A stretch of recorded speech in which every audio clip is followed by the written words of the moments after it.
All right, Bernie Williams, longtime former center fielder for the New York Yankees, number 51. Welcome to the post game. No, thank you so much. Thank you for having me. Bernie, we've seen you. You came out for the 2008 last game at Yankee Stadium. You played in the World Baseball Classic in 2009. We haven't seen that much of you over the last 5 years, though. What's been going on in the life of Bernie Williams for these 5 years? Well, I've been, obviously established myself in New York. I've been being really busy with music. I don't know if for the people that don't know, was a, I went to a performing arts high school when I was a kid, and it was certainly a passion of mine. So after I finished playing the game in 2006, I was able to commit myself, full time into music. So I recorded a CD, and the CD was a Latin Grammy nominated CD. So we've been playing music from that CD and the one that I had before called The Journey Within for I would say, the last 2.5 years. We've been sort of full time doing the music thing and gigging all over the East Coast. We went to the West Coast a couple of times, and doing a lot of charity work, a lot of marketing stuff, which brings me to the point that we're here right now. We're talking about teaming up with Sobe in this campaign called Try Everything. And it's been great. I think it's pretty fitting for me to do this because I've sort of, I'm trying this music thing right now after 16 years of playing baseball. So it's pretty exciting right now. Yeah, and your new book comes out in July, Rhythms of the Game, Bernie, and this is a link between musical and athletic performance. I know you don't want to give away the plot, but could you just explain a little bit of how music influenced you during your playing career? Well, music has been of great influence in my life, has been of great impact.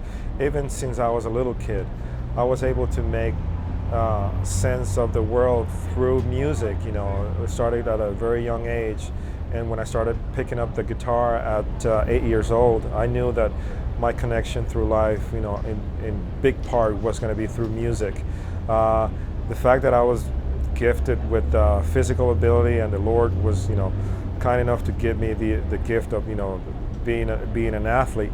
It really didn't have too much to do with the fact that I was still thinking in musical terms, and a lot of the things I was able to apply to sports. The fact that I had to play with rhythm and the timing and everything that has to do with being an athlete and a successful baseball player in my particular case. I think in a lot of ways had to do with the music and the way that I was able to utilize the things that I learned through music. So it's been amazing, and now that I have the opportunity to sit back and reflect on my life and my career as a baseball player, now that I'm doing this new thing, which is not really new, but it's actually what I'm doing right now, I was able to draw a parallel between the things that I've been able to utilize in music that had helped me in baseball, and now things that I've utilized in baseball that are helping me now performing on stage, which is pretty interesting, that coming full circle with that concept. And that's basically what the book is all about. We talk about being in the zone, and talk about overcoming adversity, and the work ethic, the discipline that you need to have, and with tangible examples through my career in baseball, and applying it to the stage. So I think it will be a pretty good read. Yeah, and I remember MSG used to run commercials with you and Paul O'Neill jamming out in the locker room. Yeah. What were some of the other players? Did you connect musically with a lot of the other former Yankees during your playing days? Well, I know that around the league, we definitely had a lot of players that are musically inclined.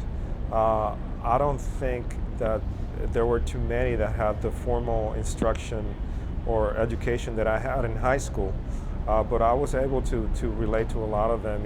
A lot of them were more into the rock, kind of blues arena. I remember playing in my days. I know Paul played the drums, and he's actually a pretty good drummer. I remember Jack McDowell. He actually went and did his own band, Stick Figure. I think they were performing for a number of years as well. I know John Wetland, when we were playing, he liked to play electric guitar as well.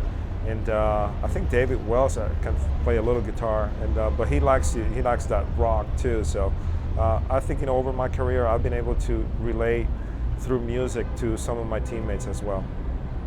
Yeah, and just if we could take a moment to actually talk about your playing career, you've now had time to reflect on everything. You've been out of baseball out of major leagues for 5 years.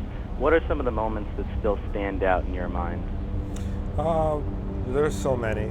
I think I know that I was blessed to be part of this team in New York, and I was I was really lucky to be at the right time in the right place.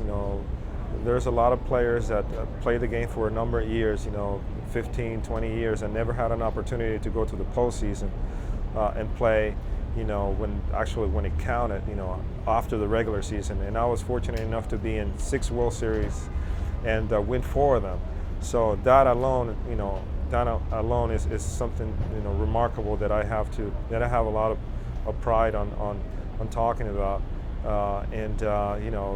From an individual standpoint, I think my whole career with the Yankees, with the ups and the downs, and winning batting titles and World Series rings and Gold Gloves. I think it was a pretty full career. And you put that on any resume, and it's really remarkable. And I'm very proud to be a part of that history and legacy within the Yankee organization. So I can't really pinpoint a moment, but the whole career was just a highlight for me. And Bernie, not to put you in a tough situation, but at the end of your career, you played a lot of corner outfield, designated hitter, moved down in the order a little bit. I don't know if you've spoken to Jorge Posada recently, but how are you viewing the whole saga that might have gone about in the Yankees locker room in the last couple of weeks? You are putting me in the spot, man. No, I mean Jorge. I think it's just a natural progression of events. As a player, you're a young player.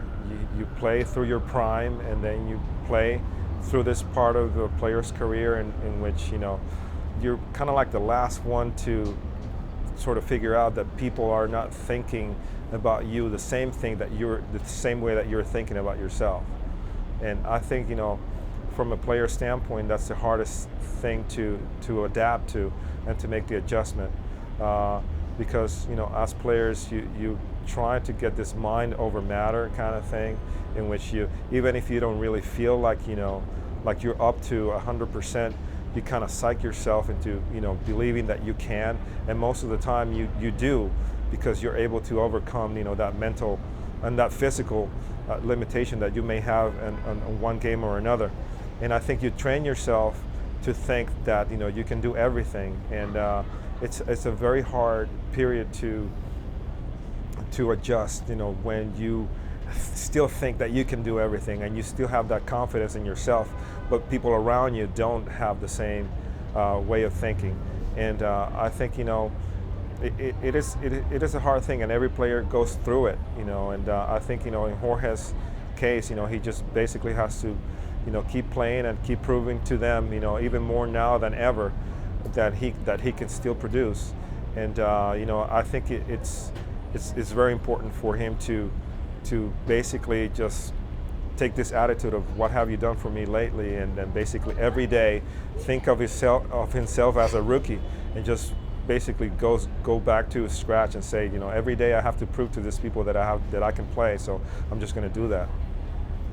Thank you so much, Bernie. And just if you have anything else to say about your SoBe campaign and the Rhythms of the Game book, please let us know. Yes, the one thing that I failed to mention is that to consumers, we're definitely encouraging them to go to SoBe.com, because they're obviously they're going to find a lot of the activities that we're doing today. You're going to find a lot of interesting things to do in the website. So go to SoBe.com. All right, thank you, Bernie. All right, man. Thank you. You're welcome.